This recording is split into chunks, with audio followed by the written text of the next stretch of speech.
Hello everyone, Shri IAS academy में आपका स्वागत है। जैसा कि आप जानते हैं कि श्री आईएएस एकेडमी ने लेट्स क्रैक प्रीलिम 2.0 नाम की सीरीज की शुरुआत की है, जिसके अंतर्गत हमारी कई सारी सब सीरीज चल रही हैं। उसी दिशा में ये हमारी let's crack Indian economy 2.0 series है। इसमें ऑलरेडी हमारे डे 4 तक के इम्पोर्टेंट आर्टिकल या कहें डे 4 तक की इम्पोर्टेंट घटनाओं को हमने कवर किया था।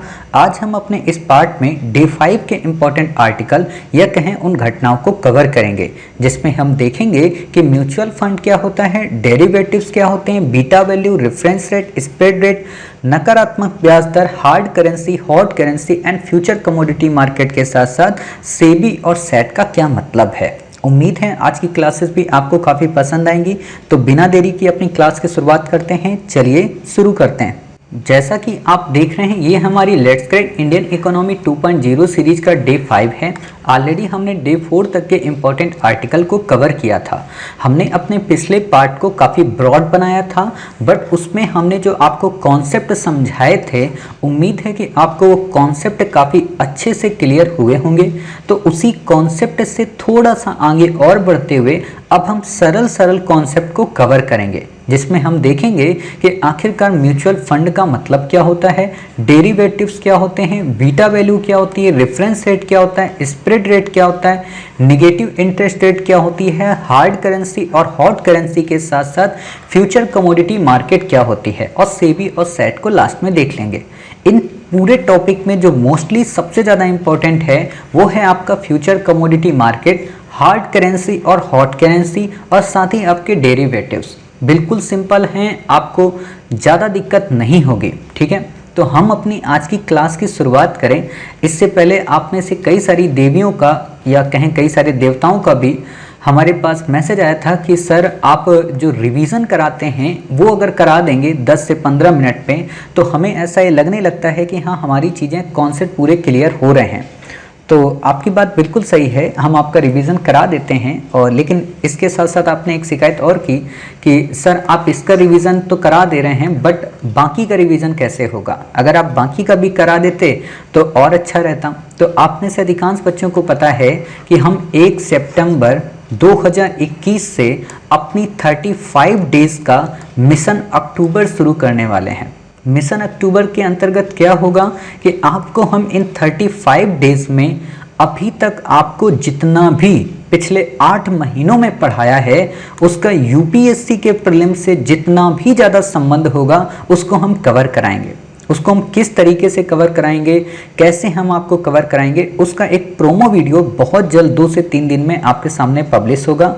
उसमें सारी चीज़ें होंगी और सबसे बड़ी बात यह है कि आपको डरना नहीं है। ठीक है, मतलब श्री आईएएस का एकेडमी का मतलब ही यही है कि आपकी सक्सेस। ठीक है, तो Shri IAS means is equal to success. और हम पूरी तरह से श्योर हैं कि इस बार जो भी क्वेश्चन आएंगे यूपीएससी में, उनको आप न केवल अच्छे से डील करेंगे, बल्कि एग्ज़ाम करके आने के बाद आपके चेहरे की जो मुस्कान होगी, आपकी बॉडी में जो स्पंदन होगा, आपके पैरों की जो करतल होगी, उस ध्वनि से वास्तव में आपका घर काफ़ी जगमगा उठेगा। तो इसलिए बिल्कुल निश्चिंत रहें, भयभीत ना हो और नकारात्मक लोगों से पूरी तरह से दूर रहें। ठीक है, तो हम अपनी क्लास की शुरुआत करते हैं और सबसे पहले हम अपना प्रीवियस जितना भी है उसका क्विक एंड फास्ट मोड में रिवीजन करते हैं। ठीक है, प्रीवियस में हमने आपको सबसे पहले बताया था कि भारत में जो सिस्टम है बैंकों को लेकर, वो 2 टाइप की हैं बैंकें, यानी कि बैंकिंग अधिनियम में हमने 2 टाइप की बैंकें पढ़ी थी। एक तो पढ़ी थी लिस्टेड बैंक और एक पढ़ी थी अनलिस्टेड बैंक, यानी कि गैर अनुसूचित बैंक और गैर अनुसूचित बैंक। अनुसूचित बैंकों के अंतर्गत हमने पढ़ा था कि ये 3 टाइप के होते हैं, जिनमें हमने देखा था वाणिज्यिक बैंक होती हैं, कॉमर्शियल बैंक कोऑपरेटिव बैंक्स होती हैं, और सहकारी समितियां होती हैं, क्षेत्रीय ग्रामीण बैंक होते हैं। और वाणिज्यिक बैंकों के अंतर्गत जब हमने देखा तो पब्लिक बैंक और प्राइवेट बैंक होते हैं। पब्लिक बैंक में जब हमने देखा तो इसमें नेशनलाइज और नॉन नेशनलाइज होते हैं। वर्तमान में कोई भी नॉन नेशनलाइज नहीं है, केवल नेशनलाइज ही बैंक यहाँ पे बचे हैं। प्राइवेट हमें पढ़ना नहीं होता है। कोऑपरेटिव बैंक्स की अगर हम बात करें तो हमने पढ़ा था कि जो कोऑपरेटिव बैंक्स होते हैं वो प्रॉफिट पे बेस्ड नहीं होते, उन पे आरबीआई की मौद्रिक एंड साख नीति पूरी तरह से लागू नहीं होती, वो आरबीआई के प्रत्यक्ष नियंत्रण में नहीं आते और साथ ही वो सेक्टर स्पेसिफिक होते हैं, ठीक है, मतलब विशेष क्षेत्र के लिए ही उनको ओपन किया जाता है और ये सार्वभौमिक नहीं होते। जबकि कॉमर्शियल जो बैंक होते हैं वो लाभ पे आधारित होते हैं, साथ ही वो क्या कहते हैं, सार्वभौमिक होते हैं, वो आरबीआई की गाइडलाइन को फॉलो करते हैं, आरबीआई के प्रत्यक्ष नियंत्रण में होते हैं, आरबीआई की मौद्रिक एवं साख नीति उन पे पूरी तरह से लागू होती है।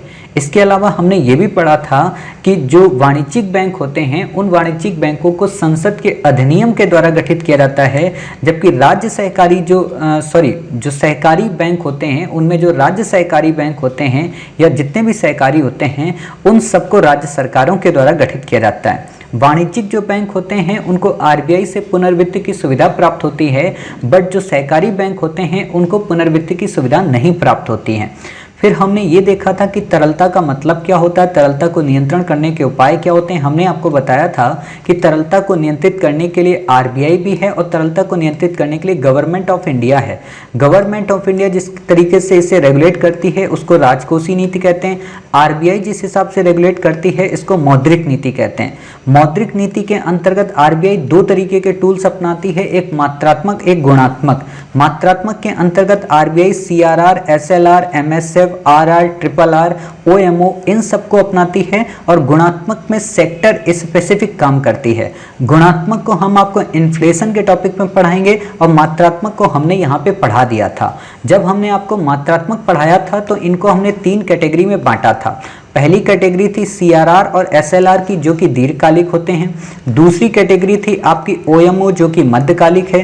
तीसरी कैटेगरी आपकी आती है आरआर, ट्रिपल आर और एमएसएफ जो कि अल्पकालिक हैं। सीआरआर जो होता है वो कैश रखा जाता है, आरबीआई के पास रखा जाता है, इसका 4% अनुपात होता है। एसएलआर जो होता है वो अपने पास रखा जाता है, नगद में भी रखा जा सकता है, सोने में भी रखा जा सकता है, सरकारी प्रतिभूतियों में भी रखा जा सकता है। इस पे किसी प्रकार की कोई इंटरेस्ट रेट नहीं मिलती इनको, ये लगभग 18% के समथिंग होता है। ओएमओ का मतलब होता है कि सरकारी प्रतिभूतियों की खरीद फरोख्त, यानी कि सरकारी प्रतिभूतियों को बेचना और मार्केट से पैसे की उगाही करना। ये कम समय में काफ़ी ज़्यादा पैसा मार्केट से अवशोषित कर लेती है या मुद्रा का संकुचन कर देती है। अवशोषित की जगह पे मुद्रा का संकुचन वर्ड हमेशा उपयोग किया जाता है।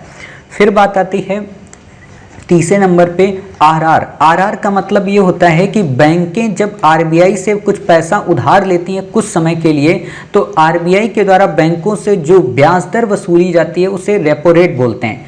रिवर्स रेपो रेट का मतलब क्या होता है, जब कभी आरबीआई को पैसे की जरूरत पड़ती है और वो बैंकों से पैसा मांगती है तो बैंक जब उसको पैसा देते हैं तो बैंक जो ब्याज दर वसूलते हैं वो रिवर्स रेपो रेट कहलाती है। एमएसएफ का क्या मतलब होता है, वो ब्याज दर जो कि आपातकाल के समय बैंकों को चुकानी पड़ती है आरबीआई को। फिर हमने पढ़ा था बैंक रेट के बारे में। बैंक रेट क्या होती है, दीर्घावधि के लिए आरबीआई जो ब्याज रेट देती है किसको, बैंकों को, उसको कहते हैं एक तरीके का आपका बैंक रेट। सॉरी, हाँ ठीक ही मैंने बोला, सॉरी यहाँ पे थोड़ा एक करेक्शन करूँगा। वो क्या कि बैंक रेट जो होती है वो क्या होती है कि बैंकें जब पैसा जमा करती हैं आरबीआई के पास, ठीक है, सॉरी पैसा नहीं जमा करती हैं, क्या दिमाग घूम रहा है। हाँ, बैंकें जब आरबीआई से लोन लेती हैं एक लंबी अवधि के लिए, मतलब 5 साल, 6 साल, 7 साल, उसके लिए जो लोन लेती हैं तो उस लोन में जो इंटरेस्ट रेट पे करना पड़ता है बैंकों को, या कहें आरबीआई जो वसूलती है वो कहलाता है आपका बैंक रेट, ठीक है। फिर मैंने आपको क्या बताया, फिर मैंने आपको ये बताया था बेस रेट, मतलब इससे कम पे कोई बैंक पैसा बेच नहीं सकती। फिर मैंने आपको बोला था बेसल मानक जो कि इसी से बैंकों से रिलेटेड होते हैं। बेसल कन्वेंशन एनवायरनमेंट से रिलेटेड होती है। फिर मैंने आपको आरबीआई के 7 सेक्टर बताए थे प्राइमरी, कि प्राइमरी सेक्टर के अंतर्गत एग्रीकल्चर आता है, एक्सपोर्ट आता है, आवास आता है, नवीन ऊर्जा आती है, शिक्षा आती है, ये सारी चीज़ें इसके अंतर्गत शामिल होती हैं। फिर मैंने मत्स्य पालन भी आता है। फिर मैंने इसके बाद आपको क्या बताया था, मैंने आपको बताया था कोऑपरेटिव कॉमर्शियल बैंक में क्या डिफरेंस है। फिर मैंने आपको स्मॉल फाइनेंस बैंक के बारे में बताया था। स्मॉल का मतलब छोटी होती हैं लेकिन कैश, ये जारी कैश भी लेती हैं और सेविंग अकाउंट भी रखती हैं, और कई स्मॉल बैंक्स जो होती हैं वो बाद में आगे चल के ब्रॉड बैंक के रूप में कन्वर्ट हो सकती हैं, ठीक है।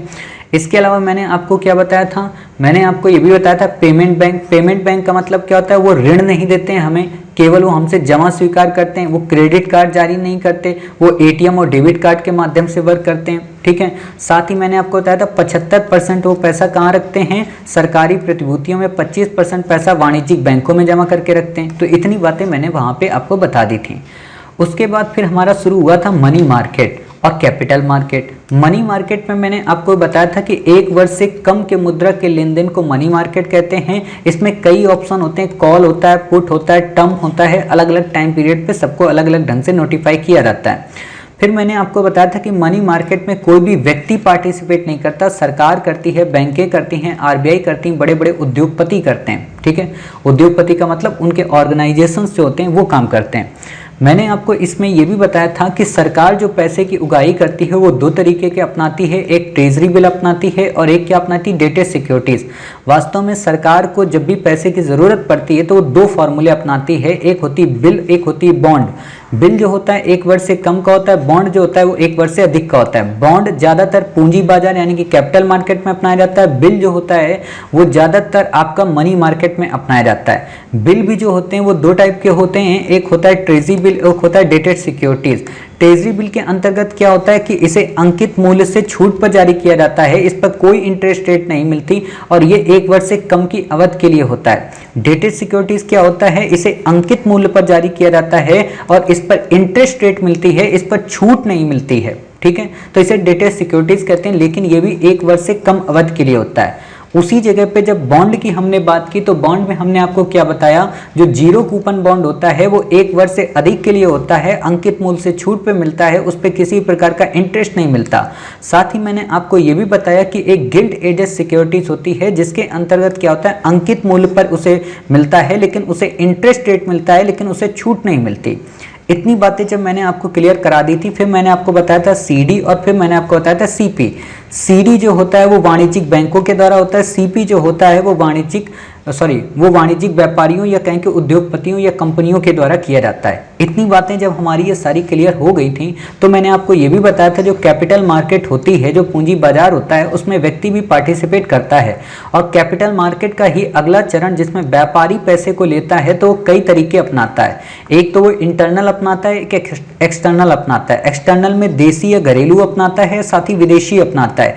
देसी घरेलू में वो क्या करता है, या तो बॉन्ड जारी करता है मतलब डिबेंचर जारी करता है, या तो वो शेयर जारी करता है। इतनी बातें हमने आपको बताई थी। साथ ही मैंने आपको बताया था कि इंटरनल के अंतर्गत या तो वो खुद की संपत्ति का उपयोग करता है या तो वो लोन लेता है अपने रिश्तेदारों से, अपने मित्रों से। ये सारी चीजें मैंने आपको कवर कराई थी। मैंने आपको यहीं पे बताया था जो पहली बार शेयर जारी किए जाते हैं वो आईपीओ कहलाते हैं, जो दोबारा जारी किए जाते हैं वो एफपीओ कहलाते हैं, जो कुछ विशेष लोगों को विशेष रियायत देकर जारी किए जाते हैं वो बोनस शेयर या राइट इशू शेयर कहलाते हैं। फिर मैंने आपको और भी कई सारी चीजें बताई थी। ऑथराइज्ड कैपिटल की इतनी की अथॉरिटी है आपके पास, इतने ही आप मान लीजिए 2000 आपकी इनकम है तो आप 1000 का ही शेयर जारी कर सकते हैं, इसको ऑथराइज्ड बोलते हैं। ऑथराइज्ड में भी जितने लोगों ने इसको सब्सक्राइब कर लिया, ऑथराइज्ड में ही जितने लोगों ने इसे खरीद लिया वो एक तरीके का क्या होता है, वो एक तरीके का निर्गत होता है, मतलब इशूड होते हैं एक तरीके से। ठीक है, कि इतने हमने यहाँ पे जारी किए, मतलब 1000 हमको कहा गया लेकिन 1000 में हमने 800 जारी किए। 800 में भी क्या होता है कि जिन लोगों ने इसे सब्सक्राइब कर लिया वो कहलाते हैं सब्सक्रिप्शन वाले या कहें सब्सक्राइब कैपिटल के अंतर्गत आते हैं। फिर मैंने आपको शेयर मार्केट में कई सारी चीज़ें बताई थी। डीमैट अकाउंट बताया था कि सब लोग अपना अकाउंट एक ओपन करते हैं जिसमें NDCL होता है और CDSL होता है। ठीक है, नेशनल डिपॉजिटरी सिक्योरिटीज लिमिटेड होता है। मैंने आपको फिर शेयर के बारे में और भी कई सारी चीज़ें, शब्दावलियाँ, बुल बताई थी, बियर बताई थी कि बुल का मतलब ये होता है कि कोई व्यक्ति इस उम्मीद से शेयर खरीदता है कि भविष्य में इसके रेट बढ़ जाएंगे। बियर का मतलब होता है कोई व्यक्ति इस उम्मीद से शेयर बेचता है कि कल इसके शेयर घट जाएंगे। तो बुल और बियर का हमने कॉन्सेप्ट समझा दिया था। फिर हमने आपको बताया था जो प्राथमिक बाजार होता है वो एक तरीके का यही होता है कि पहली बार जो शेयर जारी किए जाते हैं वो प्राइमरी मार्केट या क्या प्राथमिक बाजार होते हैं, और द्वितीयक जो बाजार होते हैं उसमें उन्हीं शेयरों को बार बार खरीदा और बेचा जाता है। इन शेयरों को जहां खरीदा और बेचा जाता है उस मार्केट को कहते हैं शेयर मार्केट। शेयर मार्केट में जो दुकानें लगती हैं उनको बोलते हैं BSE और NSE के साथ साथ अदर नाम होते हैं। हमारे यहाँ BSE और NSE काफ़ी इंपॉर्टेंट है। BSE को बोलते हैं Bombay stock exchange. Bombay stock exchange के अंतर्गत कई प्रकार के इंडेक्स हैं, उसमें पहला इंडेक्स है सेंसेक्स। सेंसेक्स के अंतर्गत 30 ब्लू चिप चिप कंपनियां आती हैं। फिर आता है BSE 100, BSE 500, BSE 50, मतलब 100 कंपनियां हैं, 500 कंपनियां हैं, 50 कंपनियां हैं। तो ये सब अलग अलग मानक होते हैं जिनमें सेंसेक्स काफ़ी इंपॉर्टेंट होता है। लेकिन इसी के साथ एक और दूसरा हमारा संस्थान है NSE। NSE का मतलब national stock exchange. National stock exchange के अंतर्गत 50 कंपनियों का जो संयोजित रूप होता है उसको निफ्टी बोलते हैं, और निफ्टी में हमारी कितनी होती हैं, 50 कंपनियां होती हैं। ठीक है, इतनी बातें हमने वहाँ पे पढ़ ली थी। फिर हमने कुछ बातें और पढ़ी थी, स्वीट शेयर के बारे में पढ़ा था कि स्वीट शेयर क्या होते हैं, मतलब वो शेयर जो अपने काफ़ी करीबी लोगों को कम छूट पे या छूट पे दिए जाते हैं। इक्विटी शेयर मैंने आपको पढ़ाया था, जिसमें क्या होता है कि लाभ और हानि दोनों में हम साथ निभाएंगे, बिना आपका साथ छोड़े नहीं जाएंगे। फिर हमने उसमें कई सारी चीज़ें और पढ़ी थी, पी नोट्स के बारे में पढ़ी थी कि पी नोट्स क्या होते हैं। पी नोट्स एक तरीके के मतलब इन्वेस्टमेंट का एक जरिया होता है जिसमें ब्लैक मनी को ज़्यादा प्रमोट किया जाता है, बट भारत सरकार ने अब इसे रेगुलेट करना शुरू कर दिया है। हमने आपको ये भी बताया था कि ADR, GDR और IDR क्या होता है। ADR हमने बताया था कि कोई भारतीय कंपनी या कोई भी दूसरे देश की कंपनी अगर अमेरिका में किसी स्टॉक में एक्सचेंज में इन्वेस्ट करना चाहती है, वहाँ पे अगर अपनी कोई कंपनी ओपन करना चाहती है, वहाँ के लोगों से पैसा परचेज करना चाहती है, तो वो ADR जारी करती है। GDR के अंतर्गत क्या आता है, ADR को माइनस करके बाकी पूरे वर्ल्ड में GDR है, और इंडिया में क्या है, IDR है। इतनी बातें मैंने आपको बता दी थी।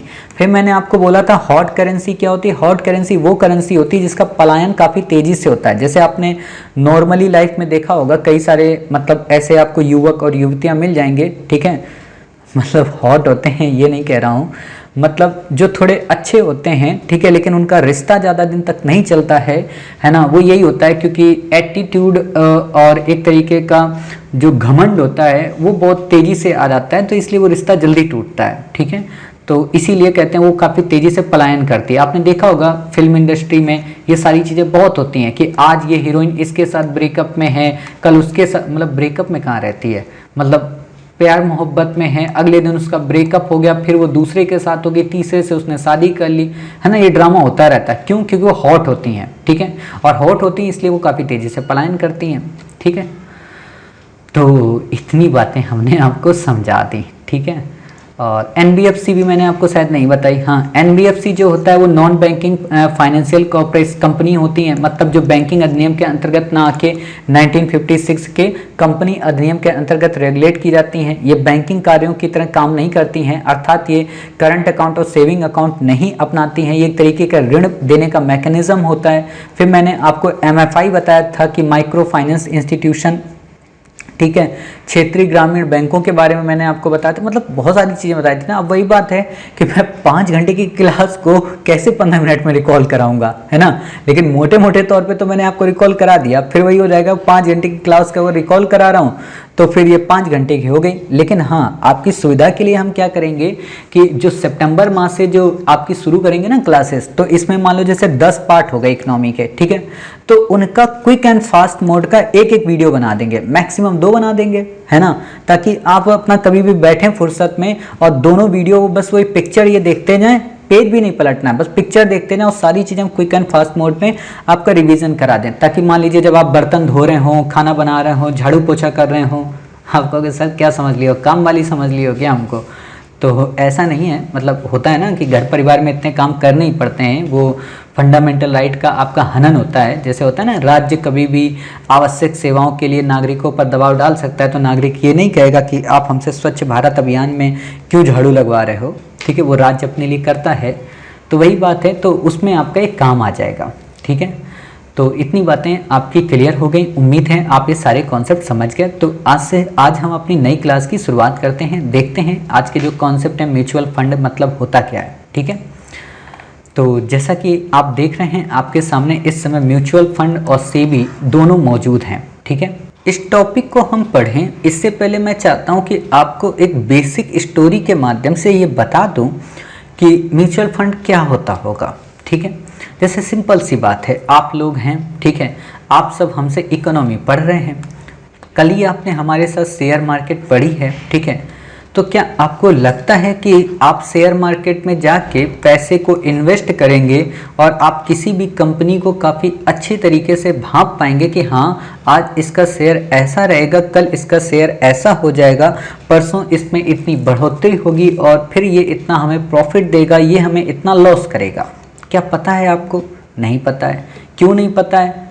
कोई अगर आपसे पूछें तो कह दोगे साहब हमें ज्ञान ही नहीं है उस चीज़ का, शेयर मार्केट का, कि हम शेयर मार्केट कैसे देखें। पढ़ लिए इसका मतलब ये थोड़ा ना कि हम शेयर बॉम्बे के बाहर बैठ के, निफ्टी के बाहर बैठ के अपनी एक दुकान खोलने के, ले लो भाई शेयर ले लो, शेयर ले लो, आज का भाव आज का भाव, ऐसा तो नहीं कर सकते ना। मतलब सिंपल सी बात है कि शेयर मार्केट में जब हम जैसा पढ़ा हुआ इंसान जो कि पिछले 7 से 8 घंटे में अपनी बुद्धि लगा के इस क्लास को कवर कर लिया, वो नहीं समझ पा रहा है कि शेयर मार्केट का फ्यूचर क्या होगा, या शेयर मार्केट की दुकान में बैठा हुआ व्यक्ति वो नहीं समझ पाता है कि आज किसका भाव चढ़ेगा किसका भाव उतरेगा, तो हम ये कैसे मान सकते हैं कि एक ठेला वाला, एक छोटा सा दुकानदार, एक आम आदमी, सब्जी बेचने वाला व्यक्ति, एक रेड़ी पटरी वाला व्यक्ति शेयर मार्केट के बारे में जानकारी रखता होगा? नहीं रखता होगा ना, सिंपल सी बात है।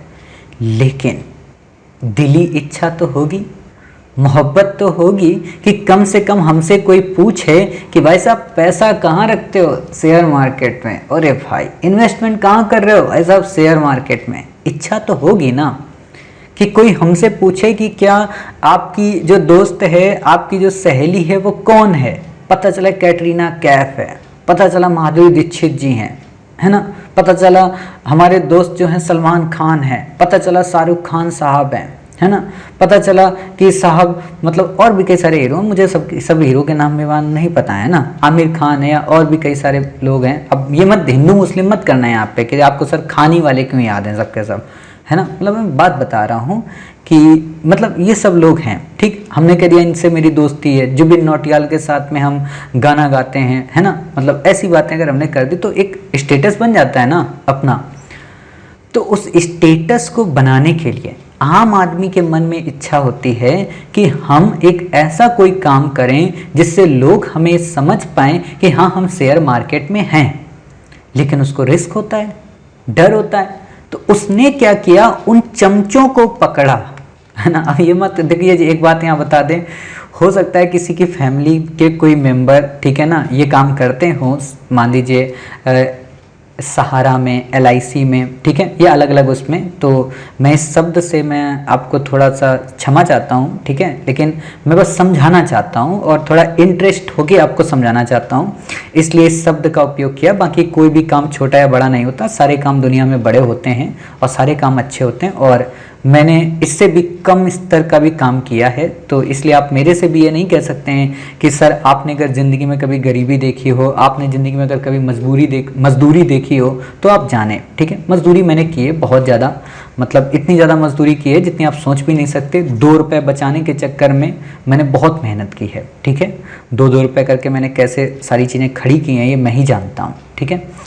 तो मेरा उद्देश्य वो बिल्कुल भी नहीं है। खैर चलो, बुरा ही लग जाएगा तो वो वर्ड ही हटा देते हैं, ठीक है। हम इनको एक नया शब्द देते हैं, सज्जन भाव, ठीक है। मान लीजिए कई सारे सज्जन भाव रोड में टहलते रहते हैं, ठीक है, कि भाई साहब LIC करा लो, भाई साहब ये करा लो, भाई साहब वो करा लो, है ना, बोलते रहते हैं।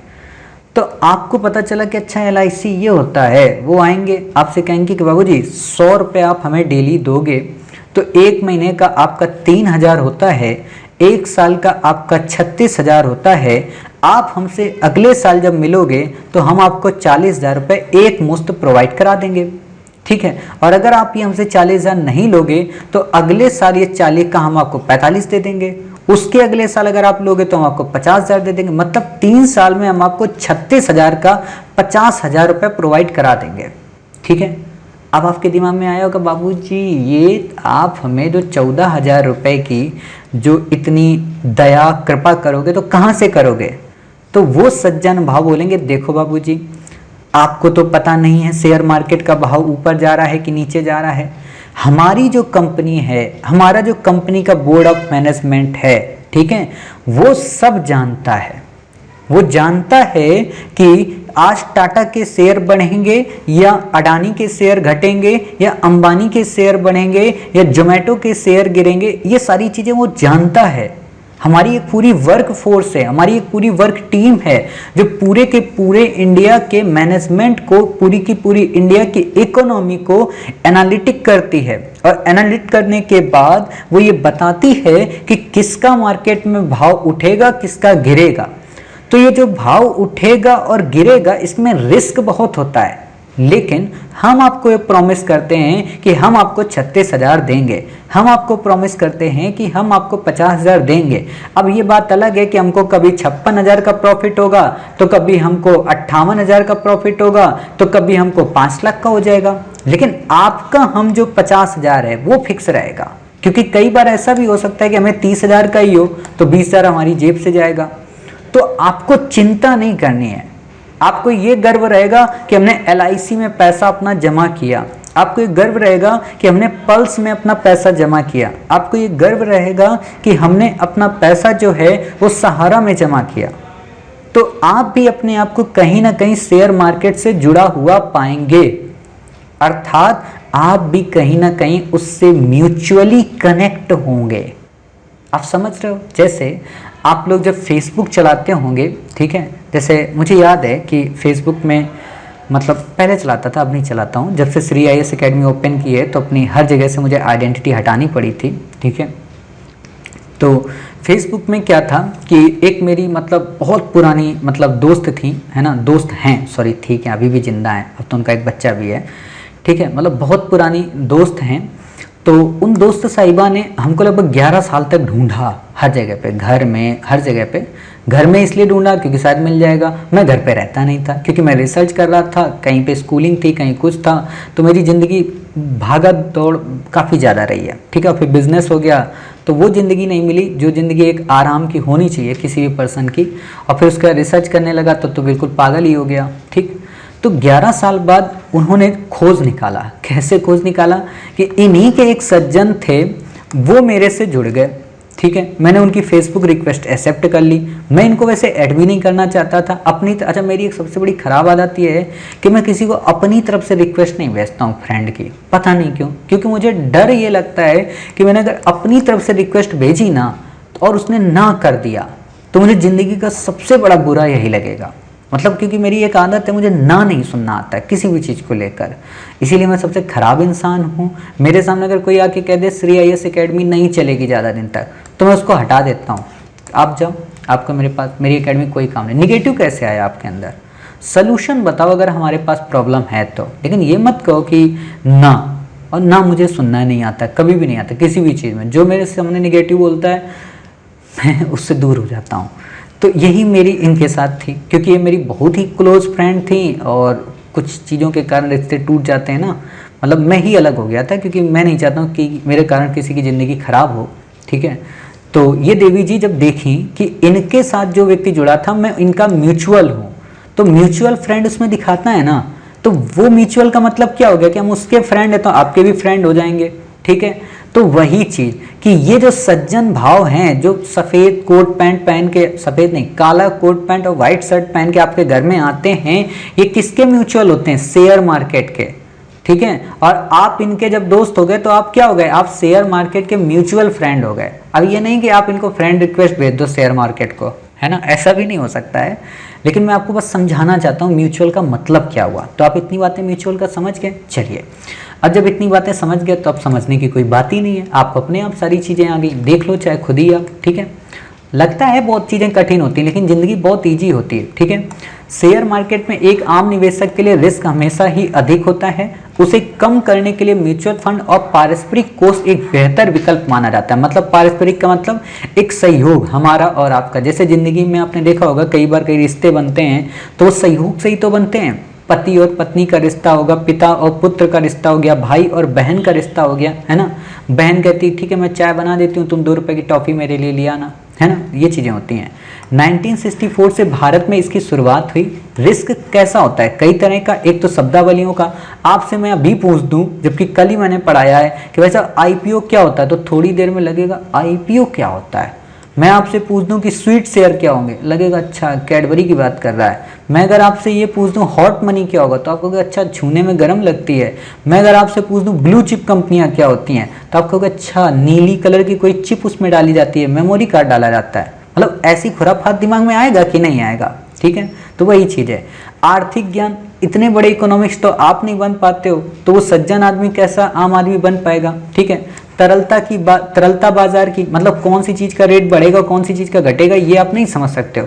लेकिन मैं आपको एक छोटी सी बात बताऊं, मैं अपने बिजनेस में जानता था कि 3 महीने बाद किस चीज़ का भाव बढ़ेगा और किस चीज़ का भाव गिर जाएगा। वो कैसे, वो ऐसे होता था कि मैं मौसम को एज्यूम करता था, ठीक है, और मौसम के एज्यूम से ही समझ जाता था कि अच्छा अब बरसात आने वाली है, ठीक है, किसान जो होगा वो अपना गेहूँ बेचेगा नहीं, ठीक है, और वो फसल को अपने पास रखेगा तो उसकी फसल भीगेगी, मार्केट में गेहूं आएगा नहीं, सुखाने के लिए धूप होगी नहीं, तो पक्का जितनी भी चीज़ें होंगी उसके प्राइस अपने आप ऑटोमेटिक बढ़ जाएंगे, चाहे वो कोई भी चीज़ हो, ठीक है। जो भी चीज़ उस आटे से बनती है वो हर एक प्रोडक्ट कॉस्टली हो जाएगा। जैसे गर्मी होती है तो गर्मी में कई सारे ऐसे प्रोडक्ट होते हैं जो नहीं बनते हैं, क्योंकि गर्मी भयंकर होती है, तो उन प्रोडक्ट को बनाने वाले जो वर्कर्स होते हैं वो काम नहीं कर पाते उतनी हीट में, ठीक है, तो उसका प्रोडक्शन जो लेवल होता है वो कम कर दिया जाता है। तो हम लोग ऐसे समझ जाते थे कि मार्केट में अगर चीज़ें शॉर्ट हुई तो उसका प्राइस बढ़ेगा, ठीक है। वही चीज़ यहाँ पे होती है। इसका नियमन सेबी के द्वारा किया जाता है। सेबी मान लो ऑलरेडी मैंने बताया था, ठीक है।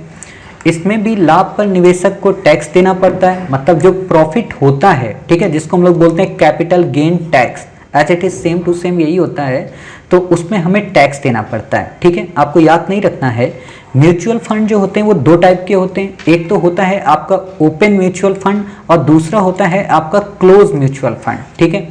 ओपन म्यूचुअल फंड का मतलब क्या होता है कि ओपन म्यूचुअल फंड में आप वर्ष भर यूनिट की बिक्री चलती रहती है। मतलब सिंपल सी बात है कि किसी को आपने पैसा दिया, जैसे आपने देखा होगा ना कि आपके घर के बाद जो सज्जन आपसे पैसा लेने आते हैं तो 100 रुपये संडे को ले गए, 100 रुपये मंडे को ले गए, 100 रुपये ट्यूसडे को ले गए, 100 रुपये वेडनेसडे को ले गए, ऐसे करके पूरा वीक, पूरा मंथ, पूरा 6 मंथ, पूरा ईयर वो आते रहते हैं।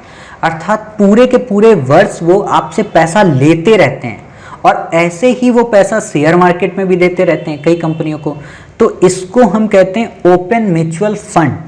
क्लोज म्यूचुअल फंड क्या होता है कि हम गए LIC के पास, LIC ने कहा कि साहब हमारे यहाँ ये स्कीम्स चल रही हैं, आप अपनी बेटी के लिए, जो अभी बेटी अभी नवजात है उसको आप एक तरीके से, नवजात मतलब अभी नई जन्म ली है ना, तो जो वो बेटी है उसके लिए आप सुकन्या समृद्धि योजना के अंतर्गत चाहें तो LIC इतनी रिकमेंडेशन कर सकती है। आप बैंक में चाहें तो इस तरीके से पैसा, मतलब गृह लक्ष्मी के नाम पे आप वो कर सकते हैं इन्वेस्टमेंट, और 18 वर्ष की जब आपकी देवी जी हो जाएंगी तो इनको हम विवाह की उम्र में इतना पैसा रिफंड कर देंगे, ठीक है। तो that's called close mutual fund, ठीक है। हालांकि इसको फिक्स डिपॉजिट के रूप में ही मानते हैं, बट कहा जाता है ना कि फिक्स डिपॉजिट एक टाइम पीरियड के तहत होता है। तो म्यूचुअल फंड की ये खास बातें आप समझ गए, ठीक है। म्यूचुअल फंड मैनेजर को, जो फंड मैनेजर को निदेशक मंडल द्वारा नियुक्त किया जाता है, मतलब जो इस फंड को मैनेज करता है उसका जो निदेशक मंडल होता है उसको इस तरीके से नियुक्त किया जाता है। क्लोज म्यूचुअल फंड एक निश्चित अवधि के लिए बंद होता है, जिस अवधि के बाद उसे पुनः बेचा हुआ खरीदा जा सकता है। मतलब वही है, 18 वर्ष का अगर कहा है तो 18 वर्ष हो गया, 5 वर्ष का कहा है तो 5 वर्ष हो गया, 10 वर्ष का कहा है तो 10 वर्ष का हो गया। एज इट इज काफ़ी सारे एग्जाम्पल्स होते हैं, बट मैंने आपको एक एग्जाम्पल लेके समझाने की कोशिश की है।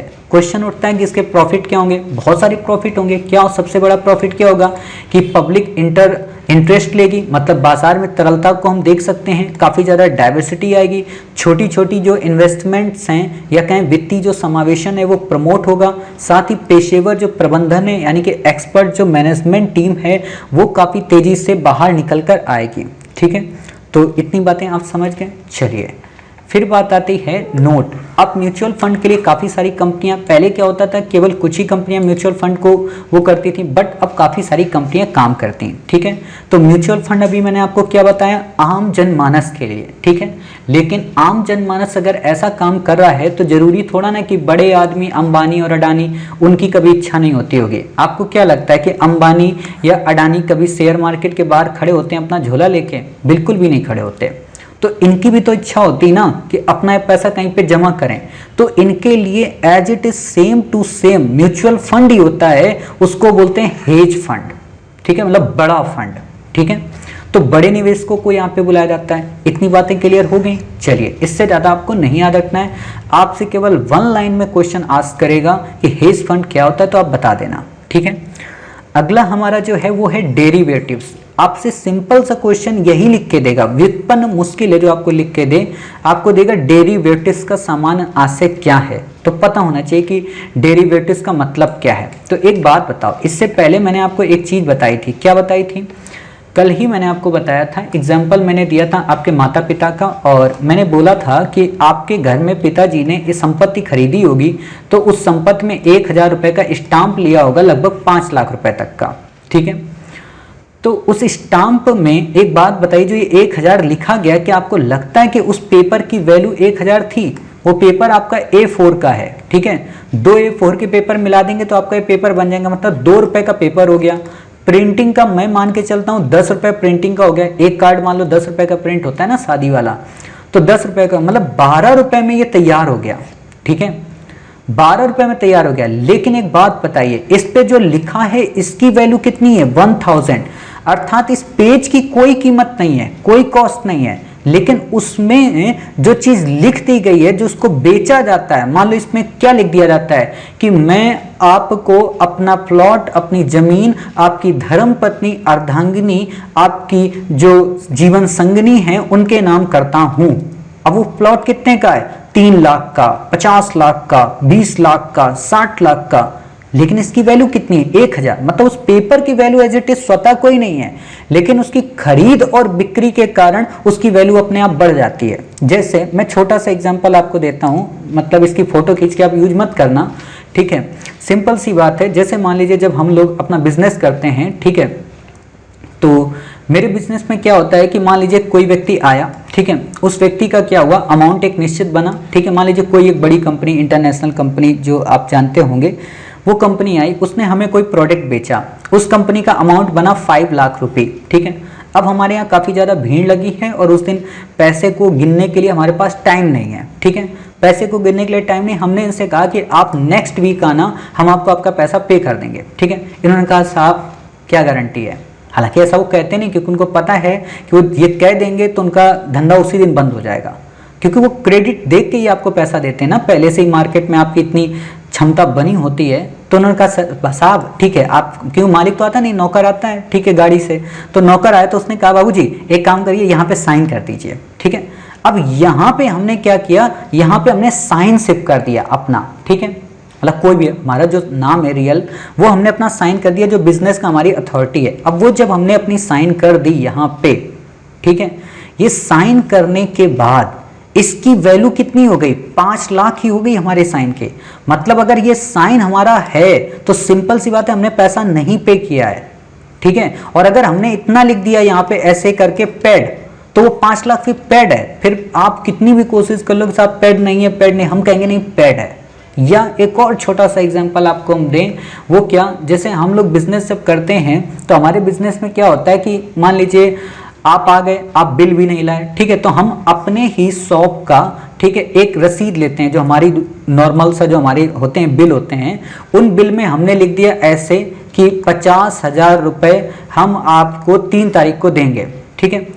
अब हमने इतना कह दिया 50,000, तो ये जो रसीद हुई ना एक सिंपल पेपर की, ये सिंपल पेपर की रसीद आप कहीं पे भी चले जाओगे, किसी भी व्यापारी की दुकान में, ठीक है, उससे कह दोगे बाबूजी ये 50,000 रुपए की रसीद है बगल वाले दुकानदार की, क्या आप हमें इसके बदले में 48,000 दे दोगे? 3 दिन बाद ये आपको पैसा देने को बोले हैं, आप 50,000 ले लेना। तो वो बगल वाला व्यापारी 1 सेकंड नहीं सोचेगा, 1 सेकंड नहीं समझेगा, तुरंत बोलेगा ठीक है साहब हमने दे दिया, क्योंकि उस पर हमारी मोहर लगी होगी प्रखर प्रज्ञा फाउंडेशन की, ठीक है। अब वो मोहर लगी है, 3 दिन बाद इसी का कोई लेबर आया, बोला कि बाबूजी ये रिसिप्ट आप ही की है क्या? तो हम कहेंगे हाँ। अच्छा, हम ये नहीं देखते हैं शकल किसकी क्या है, हमें हमारी रेसिप्ट चाहिए। इसीलिए कहा जाता है, एक दिन क्या हुआ, मेरी सिस्टर ने मेरे से बोलती है कि यहाँ पे दादा साइन कर दो। हमने कहा ठीक है साइन कर दे रहे, हमने साइन कर दिया। ऊपर उसने अपने हाथ से लिख दिया धारक को 50,000 रुपये चुकाए जाते हैं, ठीक है। और वो चली गई पापा के पास, बोलती कि देखिए साहब कि मतलब आपके मतलब छोटे सपुत्र ने मतलब ये 50,000 रुपये का हमें पे करने का वादा किया, तो आप हमें पे करेंगे? और ये आपकी देखिए दुकान की अथॉरिटी है, आपकी मतलब यहाँ पे आपके बिजनेस की लोगो लगा हुआ है, तो आप हमें पे कर दीजिए, ठीक है। तो पिताजी हंसने लगे। तो इस पर हम लोगों को समझाया गया, मतलब उस समय तो मैं नया नया था, कि नहीं तुम्हें साइन सोच समझ के करने, कहाँ पे करने कहाँ पे नहीं करने। मतलब मेरी साइन की इतनी ज़्यादा क्रेडिट है, जैसे आप एक आईएएस बनेंगे तो आपकी साइन की क्रेडिट काफ़ी ज़्यादा होगी। आपकी एक साइन से खरमों का प्रोजेक्ट कैंसिल भी हो सकता है और अप्रूवल भी मिल जाएगा। तो क्या हुआ, उस पेपर की अपनी खुद की कोई कीमत नहीं हुई, लेकिन इसको बेचा गया और खरीदा गया, यानी कि इसका जो अनुबंध हुआ ये काफ़ी महंगा हो गया, ठीक है। या एक और एग्जाम्पल आपको देते हैं, सिंपल सी बात है। देखो ये चीज़ें ऐसी होती हैं, जब तक क्लियर ना हो जाए ना डेरिवेटिव्स, तब तक मज़ा नहीं आता। जैसे एक एग्जांपल आपको देते हैं, शादी का पत्र। आप लोग शादी करते होंगे, मतलब ऐसा थोड़ा ना करते होंगे, एक ही बार शादी होती है कि 10 बार थोड़ा ना करते होंगे। मेरे बोलने का टोन ऐसा कुछ निकल गया, ठीक है। तो शादी जब आप करते हैं तो क्या करते हैं, एक शादी का पत्र होता है, कोर्ट मैरिज अगर आप करते हैं कि मैं अपनी प्रेयसी को ये वचन देता हूँ कि 7 जन्म 7 फेरे लेने के बाद मैं इनके साथ हर एक परिस्थिति में इनका साथ दूंगा, सुख में, दुख में, हानि में, लाभ में, हमेशा इनकी मदद करूंगा। ऐसा हम एक पत्र लिखते हैं, ठीक है। और उस पत्र में नीचे हम अपनी साइन कर देते हैं, ठीक है। अगर आपके दिमाग में कभी भी खुराफात आया कि इनको हम तलाक दे दें, इनसे हम दहेज की मांग कर लें, जबकि वहां लिखो कि हम दहेज नहीं मांगेंगे, तो क्या होगा कि इसकी खरीद और बिक्री, मतलब ये जब कोर्ट में जाएगा तो इसकी इस पेज की सबसे बड़ी कीमत होगी, आपकी जुबान की कीमत नहीं होगी, क्योंकि आपने यहाँ पे लिख दिया है सब कुछ। और ये स्टाम्प होता है एक तरीके का, 100 या 200 रुपए का, 1000 रुपए का, 10,000 रुपए का। मतलब वही बात है, एक ऐसा उपकरण जिसकी खुद की कोई कीमत नहीं है, बट उसके खरीदने और बेचना, उसका एक अनुबंध, उसका एक संबंध, उसका एक ट्रस्ट, उसका एक कॉन्टेक्स्ट के कारण होती है, तो वो कहलाती है डेरिवेटिव्स। अर्थात शेयरों और कमोडिटी मार्केट से बनते हैं डेरिवेटिव्स। कमोडिटी मार्केट का मतलब, जैसे आप लोगों में से कई सारे बच्चों के यहाँ अधिकांश लोग किसान परिवार से होंगे, तो आपके पिताजी कोल्ड स्टोरेज में जाते होंगे, ठीक है, अपने यहाँ की आलू, कोई लौकी या कोई भी अन्य चीज की जो फसल की उपज हुई है उसको वहां पे जाके जमा कर देते हैं। वो एक वहां से आपको रसीद देता है छोटी सी, और बोलता है कि 3 महीने बाद, 4 महीने बाद जब आपको चाहिए तो रसीद ले आना। उस रसीद में क्या लिखा होता है कि फलाना सज्जन इंसान की 20,000 रुपए की आलू हमारे यहाँ जमा है। अब आपको कभी अपनी बेटी की शादी करनी या बीमारी के लिए पैसा चाहिए, तो बगल के साहूकार के पास गए, आपने कहा साहब ये 20,000 की हमारे पास रसीद है, 6 महीने बाद ये कैश हो जाएगी, आप चाहो तो हमें इसके बदले 15,000 रुपये अभी दे दो, 6 महीने बाद आप 20,000 निकाल लेना, ठीक है। तो ये क्या हुआ, कॉन्ट्रैक्ट ही तो हो गया एक तरीके का, ठीक है। चलो, इन्हें खरीदने व बेचने के लिए call option and put option का उपयोग किया जाता है। इनमें लाभ बहुत ज्यादा होता है, इसलिए इनकी मांग काफी ज्यादा होती है। सिंपल सी बात है, हम लोग खुद खरीदते हैं कि भाई मेरे को डेरिवेटिव्स दे दो आके। अब जैसे कुछ टाइप के लोग होते हैं ना, जो उधार दे देते हैं किसी को और पैसा नहीं वसूल पाते हैं, ठीक है, तो वो आके हमको दे देंगे कि साहब ये 50,000 रुपए का उधारी इसके यहाँ पड़ी है, आप अगर हमको 50,000 की उधारी में 45,000 अगर आप दिला देते हैं तो 5,000 आपके। तो कितना बड़ा फायदा हुआ, ठीक है। हम तुरंत चले गए, इनको 2 बार प्यार से समझाए, तीसरी बार समझ गए होंगे कैसे समझाए होंगे, ठीक है। अपने आप चौथी बार फिर दे दिया। अच्छा, उसको क्यों नहीं दिया, क्योंकि वो बेचारा सज्जन सीधा आदमी है, ठीक है ना, हम थोड़े दुष्ट टाइप के इंसान हो गए, तो उसने फिर दे दिया पैसा। तो इससे 5,000 का फायदा हुआ। शेयर मार्केट में जुड़े जो पुराने लोग होते हैं, विशेष तौर पर वो लोग इस पर काफी ज्यादा नजर रखते हैं, क्योंकि उनको पता है कि इसमें लाभ काफी ज्यादा होगा, लेकिन उनको ये भी पता होता है कि रिस्क काफी ज्यादा होता है। वही सिंपल सी बात है, किसी भी चीज में अगर कोई चीज का प्रॉफिट होता है तो उसमें उतना ही ज्यादा लॉस भी होता है, ठीक है, उसमें उतना ज्यादा रिस्क भी होता है। 4 प्रकार के डेरिवेटिव्स होते हैं, फॉरवर्ड, फ्यूचर, ऑप्शन एंड आपका क्या है, स्वैप्स। मतलब आप चेंज करवा सकते हैं, आप इसको कन्वर्ट कर सकते हैं, फ्यूचर के लिए फिक्स कर सकते हैं, और फ्यूचर के बाद उसे आगे और बढ़ा सकते हैं जब आपका फुल हो जाए, ठीक है। अब बात आती है income mutual fund. Income mutual fund mainly मैंने आपको बता दिया है कि एक इनकम दी जाती है निश्चित। जैसे मैंने आपको बोला था ना कि मान लीजिए आपने 100 रुपये डेली जमा किए, तो आपका 3,000 रुपया एक महीने में हो गया, 36,000 आपका एक साल में हो गया। तो इन सज्जन महोदय ने आपको 40,000 देने की बात की, तो ये हो गया इनकम म्यूचुअल फंड, ठीक है।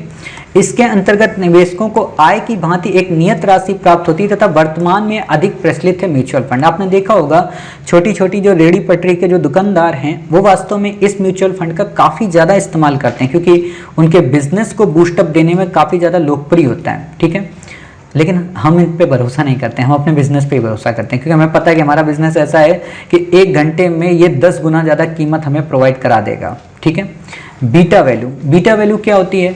यह मान किसी सूचकांक की परिवर्तनीयता को दर्शाता है। यदि आगे क्या दिया हुआ है, यदि बीटा वैल्यू का मान अधिक है तो शेयर मार्केट में उतार चढ़ाव तेजी से होता है। मतलब सीधी सी बात है कि कोई शेयर बेचा जा रहा है, कोई शेयर खरीदा जा रहा है, तो उसी चीज की मापक को, मतलब कितनी तेजी से बेचा गया, कितनी तेजी से वो गिरा, उसको मापने के लिए हम जिस वैल्यू को मतलब मेजर करते हैं वो वैल्यू कहलाती है बीटा वैल्यू।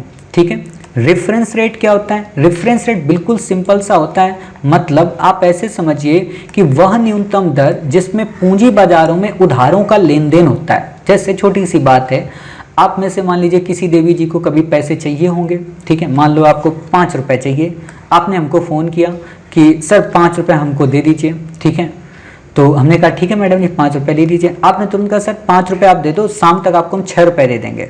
ठीक है, अब ऐसा तो आप कहो कि नहीं कि सर अभी हमें 5 रुपये दे दो, 10 रुपये आपको दे देंगे शाम को। ऐसा तो सिंपल सी मतलब हो गया, फिर तो बड़ा रिस्क हो गया। ठीक है, तो ये जो न्यूनतम आपने हमको ब्याज दिया है ना, कोई अन्य पर्सन भी हमें 6 रुपये ही देगा, तो इसी को बोलते हैं क्या कि ये एक तरीके की न्यूनतम ब्याज दर है, अर्थात ये एक तरीके की रेफरेंस रेट है। इंटरनेशनल लेवल पे ऐसी ही रेफरेंस रेट को लिबोर बोलते हैं, मतलब लंदन स्टॉक एक्सचेंज के द्वारा उसे रेगुलेट किया जाता है। इंडिया में इसी को मिबोर बोलते हैं, मतलब बॉम्बे स्टॉक एक्सचेंज यानी कि मुंबई स्टॉक एक्सचेंज के द्वारा इसे रेगुलेट किया जाता है। आगे हम इन्हें पढ़ेंगे। ठीक है, फिर बात आती है नकारात्मक ब्याज दर। ऑलरेडी मैंने आपको शायद बैंकिंग के फर्स्ट चैप्टर में आपको पढ़ाया था कि आप लोग जैसे अपना जब अकाउंट ओपन करते होंगे तो आपका क्या होता होगा, सेविंग अकाउंट होता होगा। ठीक है, आपने पैसा जमा किया तो लगभग आपको 4% इंटरेस्ट रेट मिलती है। बट हम लोग जो होते हैं वो करंट अकाउंट होता है, और हमारे करंट अकाउंट की खूबी क्या होती है कि अगर हमारे अकाउंट में शून्य बैलेंस है फिर भी हम उसमें 50 से 5 लाख 50 लाख इतनी पेमेंट का ट्रांसफर करा सकते हैं अर्जेंट में। ठीक है, हम फिर उसको 1 घंटे 2 घंटे बाद जाके भले पे कर दें जाके, या 2 दिन बाद पे कर दें। तो ये जो इतनी सर्विस एडवांस में हमें देता है, इसके बदले में ये हमसे एक रेट वसूलता है, उसको बोलते हैं निगेटिव इंटरेस्ट रेट, यानी कि नकारात्मक ब्याज दर। निगेटिव क्यों? क्योंकि बैंकों का काम क्या होता है, ब्याज देना, ना कि ब्याज वसूलना लोगों से। वो तो आप लोन जब देते हो तब वसूलते हो, लेकिन अगर लोगों ने आपको पैसा जमा किया है तो आप उसके बदले में ब्याज उनको दोगे। लेकिन करंट अकाउंट में अगर कोई व्यक्ति पैसा जमा करता है तो उसको ब्याज मिलता नहीं है, बल्कि उसको देना पड़ता है। क्यों? क्योंकि वो सर्विस क्विक एंड फास्ट करा रहा है। आप लाइन में लगे होंगे और मैं अगर चला गया बैंक में और मैंने अगर 5 लाख की गड्डियां उसके सामने रख दी बैंक मैनेजर के सामने, तो वो पहले मेरी बात सुनेगा, आपको रोक देगा थोड़ी देर के लिए, और आप कुछ कह भी नहीं सकते। ठीक है, तो इस चीज को बोलते हैं निगेटिव ब्याज दर। ठीक, फिर बात आती है स्प्रेड रेट की। ये भी बिल्कुल सिंपल है। सिंपल का मतलब क्या हुआ कि बैंकों द्वारा ली गई जमाएं और जो दिए गए ऋण होते हैं इनके ब्याज में अंतर को स्प्रेड रेट कहते हैं। मतलब सिंपल सी बात है कि आपको बैंकें 4% का ब्याज दर देती हैं। ठीक है, बैंकें आप जब लोन लेने जाते हो तो 7% का वसूलती हैं, तो दोनों के मध्य डिफरेंस कितना हो गया, 3% का। तो 3% का जो ये प्रॉफिट है, ये डिफरेंस है, इसको हम बोलते हैं स्प्रेड रेट। समझ गए? इससे ज़्यादा आपको समझना नहीं है। फिर बात आती है हार्ड करेंसी। हॉट करेंसी आपने पढ़ा था जिसकी पलायन तेजी से होता है। हार्ड करेंसी का मतलब होता है जिनकी वर्ल्ड मार्केट में डिमांड काफ़ी अधिक होती है बट उनकी आपूर्ति कम है। जैसे आपने देखा होगा कि आपकी ज़िंदगी में कई सारे ऐसे मतलब देवी और देवता आए होंगे, ठीक है, मतलब जिनके पीछे हजारों लड़के और हजारों लड़कियां लट्टू बनी रहती हैं, मतलब घूमती रहती हैं। ठीक है, लेकिन सिंपल सी बात है, उनका तो कोई एक ही होगा ना वर, या उनकी कोई एक ही होगी वधू, है ना, तो वो कोई एक ही होगा उनके लिए। बट उनकी डिमांड क्या है, हर एक इंसान उनके साथ जुड़ना चाहता है। ठीक है, तो हम उन सज्जन को या उन देवी जी को क्या कह सकते हैं कि वो एक तरीके की अपने आप में हार्ड करेंसी है। ठीक है, तो अगर आप आपको कोई व्यक्ति रिजेक्ट कर दे, आपके प्रपोजल को कोई एक्सेप्ट ना करे, है ना, और आपको पूरी उम्मीद हो कि आप जिंदगी में इनसे कभी जुड़ नहीं सकते, तो अपनी फ्रेंड लिस्ट में, अपनी ब्लॉक लिस्ट में उनका नाम लिख लेना हार्ड करेंसी। ठीक है, अब कभी नहीं बोलोगे। ठीक है, तो इनकी आपूर्ति कम होती है। हार्ड करेंसी की कीमतें हमेशा ऊंची होती हैं। आप देखते होंगे हाई डिमांड उनकी होती है। उनको लॉरियल का शैम्पू चाहिए, ठीक है, उनको उसका रेड चीफ का जूते चाहिए, मतलब सज्जन आदमी को, ठीक है, उनको मतलब पैंटालून्स के कपड़े चाहिए, है ना, उनको क्या बोलते हैं, आपका सियाराम के कपड़े चाहिए, है ना, बहुत सारी चीज़ें होती हैं, उनके शौक होते हैं। ठीक है, वो कभी ढाबे में खाना नहीं खाते होंगे, वो 5 स्टार होटल में खाना खाते होंगे, भले पहले बैठ के ज़मीन में ठेले में पंगत में खाते हों, है ना। तो वो एक तरीके क्या होते हैं, उनकी करेंसी काफ़ी हाई होती है। वो एप्पल का आईफोन लेकर चलते हैं, एप्पल का आईपैड, एप्पल का मैकबुक लेके चलते हैं। ठीक है, तो भी एक तरीके की उनकी कॉस्ट काफ़ी ज़्यादा भौकाल क्रिएट करने के लिए हमेशा ऊंची ही रहती है। ठीक है, तो मतलब हार्ड करेंसी दैट्स वो करेंसी जो वर्ल्ड मार्केट में जिनकी डिमांड सबसे ज़्यादा अधिक होती है बट उनकी आपूर्ति कम होती है और उनकी कीमतें हमेशा ऊंची होती हैं। Example dollar. ठीक है, तो डॉलर का आप हमेशा देखते होंगे, उसकी ये स्थिति रहती है। हॉट करेंसी का मतलब क्या हुआ, ऑलरेडी पढ़ाया था कि ऐसी करेंसी जिसका स्थायित्व कम होता है। जैसे आपकी ज़िंदगी में कई सारे लोग ऐसे आते होंगे बिल्कुल गुब्बारे की तरह, लगता है कि सच में आपकी ज़िंदगी का सेलिब्रेशन बनने वाला है, लेकिन उतनी ही तेज़ी से जाते हैं कि पता ही नहीं चल पाता। ठीक है, तो उसी को बोलते हैं कि ऐसी करेंसी जिसका स्थायित्व कम होता है और वो शीघ्रता से पलायन कर जाती है जहां उनको अधिक लाभ प्राप्त होता है, मतलब आपसे ज़्यादा जहां पे सुविधाएं प्राप्त होती हैं, ठीक है ना, वहाँ चले जाते हैं। हालांकि ये एग्जाम्पल गलत मैं कहूँगा, ये आप उन देवी जी और सज्जन पे किसी पे मत लगाइए, जरूरी नहीं होता सब लोग इसीलिए जाते हैं, कई लोगों की कई मजबूरियाँ भी होती हैं। ठीक है, तो जहाँ अधिक लाभ होता है वो वहाँ पर चली जाती हैं। ठीक है, फिर आता है हमारा लास्ट जो आर्टिकल, काफ़ी इम्पॉर्टेंट है आज का, मतलब बहुत ही ज़्यादा इम्पॉर्टेंट है, आपसे क्वेश्चन इस पे पूछा जा सकता है। फ्यूचर कमोडिटी मार्केट, क्या नाम है इसका, फ्यूचर। कमोडिटी का मतलब कोई पदार्थ, मार्केट का मतलब बाजार, मतलब भविष्य का जो वादा हमने किया है, या कहें वायदा कारोबार बाजार। ठीक है, मार्केट जो होती है उसको हम कहते हैं फ्यूचर कमोडिटी मार्केट। सिंपल सी बात, जैसे हम लोग जब किसी से जुड़ते हैं तो एक बनाते हैं ना कि भविष्य में हम आपके साथ ऐसे रहेंगे, भविष्य में आप हमारे साथ ऐसी रहेंगी। ठीक है, मतलब फ्यूचर का अनुबंध हमने उनसे किया, तो वो कहलाता है फ्यूचर कमोडिटी मार्केट। अब लेकिन वही बात होती है ना कि आप मान लो फ्यूचर में कलेक्टर बन गए और वो किसी कंपनी में है सॉफ्टवेयर, या वो एक तरीके की मॉडल हैं, जैसे कनिष्क कटारिया साहब जी और उनकी मतलब मैडम जी, है ना, मतलब दोनों कलेक्टर साहिबा जी, है ना। अब तो कलेक्टर साहिबा ही बोलोगे ना भाई, भले वो चाहे कलेक्टर ना हो, लेकिन कलेक्टर की वाइफ कलेक्टर साहिबा। ठीक है, तो मान लो कलेक्टर साहिबा और वो कलेक्टर साहब एक तरीके के क्या थे, फ्यूचर के लिए कमोडिटी थे एक तरीके के। ठीक है, कि हाँ जिंदगी में हम कभी जब IAS बन जाएंगे, आप हमारा सपोर्ट करना, तो हम साथ में जुड़ जाएंगे, वो अनुबंध हो गया। ऐसा ही शेयर मार्केट में भी काफ़ी बार, मतलब जो शेयर मार्केट होती है वहाँ पे भी ऐसी चीज़ें होती हैं, बट वो फ्यूचरिस्टिक नहीं होती, वो एज इट इज़ करंट होती हैं। लेकिन फ्यूचर कमोडिटी मार्केट उनसे डिफरेंट होता है। तो पहले इसको पढ़ लेते हैं, फिर इसको हम आपको एक एग्जांपल से समझाते हैं। हालांकि मैंने बता तो दिया है आपको कि वही आलू वाली रसीद से सेम टू सेम वही चीज़ होती है, लेकिन फिर भी आपको बता देते हैं। ठीक है, शेयर मार्केट से काफ़ी अलग है, क्योंकि शेयर मार्केट में कंपनी के शेयरों की इक्विटी, बॉन्ड एंड डिबेंचर की खरीद फरोख्त होती है, लेकिन फ्यूचर कमोडिटी मार्केट में वस्तुओं की खरीद फरोख्त होती है। मतलब वहां पे पेज की होती है, ठीक है, बातों की होती है, लेकिन यहाँ पे आलू खरीद लिया, गन्ना खरीद लिया, ठीक है, यहाँ सलजम खरीद लिया, टमाटर खरीद लिया, प्याज खरीद लिया, मतलब कमोडिटी खरीद ली। ठीक है, जैसे सिंपल सी बात है, आप लोग मान लीजिए मेरे घर पे आए और बोले कि सर हमको 250 ग्राम चीनी, मतलब जो है ना आपके घर में डब्बे में, उसका हमसे वादा करो कि आज आप हमको 250 ग्राम चीनी दोगे, हम 1 साल बाद आपको 250 ग्राम चीनी की 50 ग्राम एक्स्ट्रा करके चीनी देंगे। ठीक है, तो वो जो खरीद फरोख्त हुई हमारी आपकी, वो हो गई future commodity market. Share market में कोई टाइम लिमिट नहीं होती, बल्कि वादा का जो बाजार होता है उसमें टाइम लिमिट होती है। आप जब संबंध किसी से बनाते हो, किसी को दोस्त बनाते हो, तो उसमें टाइम लिमिट देते हो ना कि भाई अब मेरी शादी होने वाली है, जल्दी करना हो तो कर लो, नहीं तो मुझे इतना उल्लू क्यों बनाए हो, मतलब मेरी नहीं, मैं बता रहा हूँ। आप लोगों में से किसी की जब ऐसी स्थिति आती है तो मतलब एक फिक्स होता है, ऐसा नहीं होता कि हम लिव इन रिलेशनशिप में रह रहे हैं तो रहते ही रहेंगे, ठीक है। उस टाइम लिमिट में ही आपको लौटाना व लाभ कमाना पड़ता है, ठीक है। ये अल्पकालिक होता है, काफ़ी ज़्यादा रिस्क होता है, लाभ भी ज़्यादा होता है। अब सिंपल सी बात, रिस्क तो होगा ही। अगर आपने बिना बताए घर में शादी कर ली तो जूते चप्पल चल जाएंगे, घर से निकाल दिए जाओगे, ठीक है।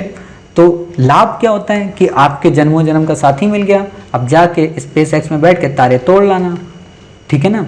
तो वही बातें हैं। एग्जाम्पल देखो, मैं चाहता हूँ कि नॉर्मल एग्जाम्पल मैं बताऊँ ताकि चीज़ें आपको क्लियर रहें, ठीक है। अगर हार्ड एग्जाम्पल बताऊंगा तो आपको नहीं समझ में आएगा, ठीक है। और वैसे भी सब कुछ आपको पढ़ना होता है, रियलिटी को फेस करना होता है, और रियलिटी को फेस करके चलोगे ज़िंदगी में तो चीज़ें बहुत अच्छे से याद रहती हैं। भौकाल क्रिएट करके मैं पढ़ाऊँ आपको तो ज़िंदगी में कुछ भी नहीं समझ में आने वाला, और इकोनॉमी इतनी टफ हो जाएगी कि मज़ा ही नहीं आएगा, ठीक है। यानी अब आपको अच्छे से पता होगा कि हार्ड करेंसी, अच्छा जी उनको बोलते हैं, है ना। हॉट करेंसी, अच्छा जी उनको बोलते हैं। अपने आप एग्जाम्पल गंदा वाला आ जाएगा, लेकिन गंदा वाला एग्जाम्पल आएगा ना, क्वेश्चन तो सही होगा ना अच्छा वाला, ठीक है। यानी इस FCM में मतलब फ्यूचर कमोडिटी मार्केट में भविष्य में कीमतों के बढ़ने व घटने पर व्यापार किया जाता है। जैसे सोना को आप क्या करते हो, आज खरीदे हो, कल रेट बढ़ गया। जैसे सुनार के आप गए होगे, आप में से कोई देवी गई होंगी, हालांकि हम तो कभी नहीं गए सुनार के पास क्योंकि हमें किसी चीज़ का शौक ही नहीं है पहनने का, और ना किसी ने आज तक पहनाया, ठीक है। तो सोने में क्या होता है कि वो जब जाओगे सुनार के यहाँ तो मान लीजिए आपने 2 लाख रुपए का कोई नेकलेस बनवाया, कोई हार बनवाया, तो क्या कहता है कि अगर आप हमारी दुकान में आओगी इसे 1 साल बाद लौटाने तो इसका मूल ह्रास को काट के जो उस समय करंट का रेट होगा वो हम आपको प्रोवाइड करा देंगे। सपोज करो आज आपने 40,000 रुपये पर ग्राम, शायद 40 नहीं होगा आजकल, 50,000 होगा, मैंने अभी 1-2 दिन पहले ही गूगल पे सर्च किया था, है ना, तो शायद 50 के आसपास समथिंग मुझे लगा था। तो 50,000 के आसपास समथिंग होगा सोना, ठीक है। तो आज 50,000 है, आपने बनवा लिया, कल मान लो 30,000 हो जाए, या कल मान लो 60,000 हो जाए, ठीक है। दिवाली में हो सकता है धनतेरस की छूट आ जाए, है ना। तो वो जो ऊपर नीचे होता है उसी को बोलते हैं फ्यूचर कमोडिटी मार्केट, ठीक है। जैसे हम लोग अपने बिजनेस में, मेरे यहाँ यही होता है, मतलब जैसे किसी देवी जी की शादी होनी होती है तो देवियों को हम लोग ये छूट देते हैं, देवताओं को नहीं देते हैं, है ना। देवी जी की मान लो जैसे शादी होनी होती है तो उनके माता पिता हमारे यहाँ आए और हमसे बोले कि साहब हमारे पास इतना रुपया है, एक काम करो हमें आज के इस रेट पे ये सारी चीज़ें बुक कर दो, और आज सस्ती हैं तो ये चीज़ें बुक कर दो, और आगे जब महंगी हो जाएंगी तो हम फिर हमें फ़ायदा हो जाएगा, लेकिन कम हो जाएगी तो हमारा घाटा हो जाएगा। मतलब ये वो लोग सोचते हैं। तो हम उनको क्या एक सुविधा देते हैं, हम उनसे कहते हैं कि मान लीजिए आज आपने कोई भी चीज़ हमसे खरीदी है, आज अगर उसकी कीमत 1,000 रुपये है, ठीक है, कल को अगर इसकी कीमत 2,000 हो गई, ध्यान से सुनना ये रियलिटी है क्योंकि देवी जी की बात होती है ना। आज आपकी कीमत 1,000 रुपये है, जो चीज़ आप खरीद रहे, कल इसकी 2,000 हो गई तो हम आपको 1,000 में ही देंगे, ठीक है। बशर्ते आप ये हमें 1,000 में कुछ रुपए पे करके जाओ, भले 100 रुपये पे करके जाओ कि साहब 1,000 रुपये की हमने ये चीज़ आपसे इतनी क्वांटिटी में परचेज की, ठीक है, ये हमने कह दिया आपसे। दूसरा जो कोई नहीं करता है, हम उन सज्जन को ये कहते हैं। दूसरा, अगर आप ये हमें 1,000 की फुल पेमेंट करके जाते हो, मान लो आज आपने 1,000 के हमसे 5 आइटम परचेज किए तो आपने हमको अगर 5,000 आइटम के 5 आइटम के 5,000 पे कर दिए, ठीक है, और उस समय जब आपके यहाँ विवाह हो रहा है इस आइटम का रेट जो 1,000 है 500 हो गया, अर्थात 5 आइटम का 2,500 हो गया, तो अब आपका तो कायदे से 2,500 का घाटा हो गया। तो हम क्या करेंगे, आपको ये 2,500 रुपये रिटर्न कर देंगे। मतलब हम आपके प्रॉफिट में भी साथ में हैं, हम आपके लॉस में भी साथ में हैं। क्यों कर देंगे रिटर्न? क्योंकि ऑलरेडी हमने आपके इन 1,000 रुपये से काफ़ी ज़्यादा प्रॉफिट कमा लिया था, तो अब हमें यहाँ आपसे प्रॉफिट नहीं कमाना है। और जब इतना ही करते हैं किसी भी, अब सोचो गाँव की गरीब महिला को जिसकी बेटी की शादी आप कर रहे हो, ठीक है, और उसका अगर आपने ऐसे ही करके 20 से 22,000 रुपये बचा दिया तो कितनी दुआएं देगी आपको, है ना। और ज़िंदगी में पैसा तो बहुत कमाया जा सकता है, दुआएं थोड़ा ना कमाई जा सकती हैं। तो ये हम लोग करते रहते हैं। तो वही होता है, जितना हमसे हो जाता है उतना हम कर देते हैं लोगों की मदद, ठीक है। तो वही आप भी करें। मेरा मतलब ये होता है जब आप IAS बन जाएं तब आप भी इतनी ही ज़्यादा लोगों की मदद करें, ठीक है। इसके आधार पर सरकार महंगाई की दर तथा प्राथमिक वस्तुओं की कीमतों में होने वाले परिवर्तन को ज्ञात करती है। मतलब ये देखती है कि आज जो प्राइमरी गुड्स हैं उनकी कॉस्ट क्या है, इन फ्यूचर इनकी कॉस्ट क्या होगी, ठीक है। प्राथमिक वस्तुएं जो हैं वो काफ़ी होती हैं, जैसे उसमें कई सारे टाइप बताए गए हैं, जैसे धातुएं जिनमें सोना, चांदी, तांबा ये सब शामिल हैं। एनर्जी जिसमें कच्चा तेल, नेचुरल गैस शामिल है। पशुधन और मांस, कृषि जिसमें मकई, सोयाबीन, गेहूं, चावल, कोका, कॉफ़ी, कपास, चीनी ये सब शामिल है। देखो एग्रीकल्चर की जितनी भी चीज़ें होती हैं ना, जितनी भी आपको एग्रीकल्चर की चीज़ें फ्यूचर कमोडिटी के अंतर्गत मिलेगी उनको जिन्स बोलते हैं। ठीक है, आपसे कई बार आपने देखा होगा कि जिन्स की कीमतों में बढ़ोतरी देखने को मिल रही, तो मतलब यही है कि इतनी सारी चीज़ों में कीमतों में बढ़ोतरी हो रही है, एग्रीकल्चर से रिलेटेड चीज़ें हैं। ठीक है, आपने देखा होगा सोने की जो गिरावट है वो तेज़ी से जा रही है, तो सब यही चीज़ें होती हैं। ठीक है, जनरली कृषिगत चीज़ों को वायदा बाजार में जिन्स भी कहा जाता है, ऑलरेडी मैंने आपको बता दिया। भारत में कुल 4 कमोडिटी एक्सचेंज हैं, आपको याद नहीं रखना है, बस पता होना चाहिए कि कमोडिटी एक्सचेंज कौन से हैं। मल्टी कमोडिटी एक्सचेंज यानी कि MCX मुंबई में भारत का सबसे बड़ा है। National commodity and derivative exchange यानी कि NCDX जो कि मुंबई में है। ठीक है, ये मतलब शेयर मार्केट से अलग होते हैं। नेशनल मल्टी कमोडिटी एक्सचेंज जो कि अहमदाबाद में है, भारत का सबसे पुराना है। इंडियन कमोडिटी एक्सचेंज जो कि ICX गुड़गांव में है, नया बना है। लेकिन अब सरकार क्या कर रही है, 2007 और 10 से मुद्रा वायदा बाजार की भी शुरुआत करने वाली है। मतलब अब मुद्रा का इसमें लेन देन होगा भविष्य के लिए, कि आज हम आपको 10 लाख रुपए देते हैं लेकिन 15 साल बाद आप हमके इतने रुपए दीजिए, है ना, ऐसी बातें। इस बाजार में वस्तुओं का व्यापार ना होकर कीमतों का व्यापार होता है, लेकिन यहाँ पर ना वस्तुएं बेची जा रही होती ना ही खरीदार होते हैं। मतलब वही कीमतों का, जैसे डॉलर का रेट मान लो डॉलर के भाव में तय हुआ, ठीक है, कि $8.66 है। ठीक है, तो कल हम मतलब 20 दिन बाद डॉलर की जो कीमत होगी उस पर खरीदेंगे, ऐसी बातें होती हैं। ठीक है, सेबी के द्वारा क्या क्या रेगुलेट किया जाता है, एक बार फिर से आप वो चीज़ें देख लो। Share market, mutual fund, future commodity market और डेरिवेटिव्स मार्केट।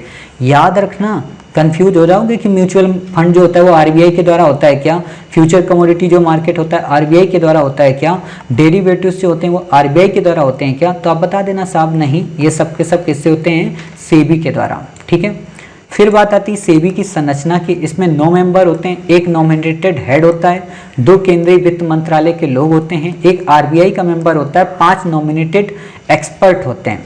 ठीक है, 1988 में बनी थी, 1992 को इसको वैधानिक दर्जा मिला। वैधानिक का मतलब ये दंड भी दे सकती है। ठीक है, आपने बाजार मूवी में देखा होगा दंड के बारे में। ठीक है, तो वही चीज़ है। हेडक्वार्टर मुंबई में है, आपसे बाकी क्वेश्चन यहाँ पे नहीं पूछेगा। लास्ट आता है सैट। आपने देखा होगा कई बार सेबी क्या करती, भेदभाव करती है। मतलब किसी भी कंपनी के ऊपर जबरदस्ती कोई आरोप थोप दिया तो बेचारी कंपनी कहाँ अपील करे, तो उस कंपनी को अपील करने का एक और अवसर दिया जाता है, कहाँ पे, सैट में। और आप देखते होंगे सैट का एग्जाम भी होता है। ठीक है, तो सिक्योरिटीज अपीलेट ट्रिब्यूनल ये होता है, ये एक न्यायालय होता है जो सेबी के निर्णयों के विरुद्ध जा सकते हैं, मतलब सेबी के निर्णयों की पुनर्विलोकन कर सकता है। और इसके बाद अगर फिर भी आप संतुष्ट नहीं है तो आप सुप्रीम कोर्ट चले जाएं। मतलब सुप्रीम कोर्ट में दबाव न बढ़े इसके लिए सेट मैकेनिज्म बनाया गया है। ठीक है, तो इतनी बातें आज हमने आपको क्लियर करा दी। ठीक है, अब बेसिक कुछ बातें और रह गई हैं, उनको भी हम अपने नेक्स्ट पार्ट यानी कि डे 6 में कवर कर लेंगे। लेकिन आज हमने जितनी बातें पढ़ी हैं वो काफ़ी इंपॉर्टेंट हैं, ये लास्ट के जितने भी टॉपिक हैं उनसे संबद्ध हुई हैं। ठीक है, उम्मीद है आज की क्लास आपको समझ में आई होगी। मिलते हैं अपने नेक्स्ट पार्ट में, अपना ख्याल रखिए, स्वस्थ रहिए। जय हिंद, जय भारत, वंदे मातरम, भारत माता की जय।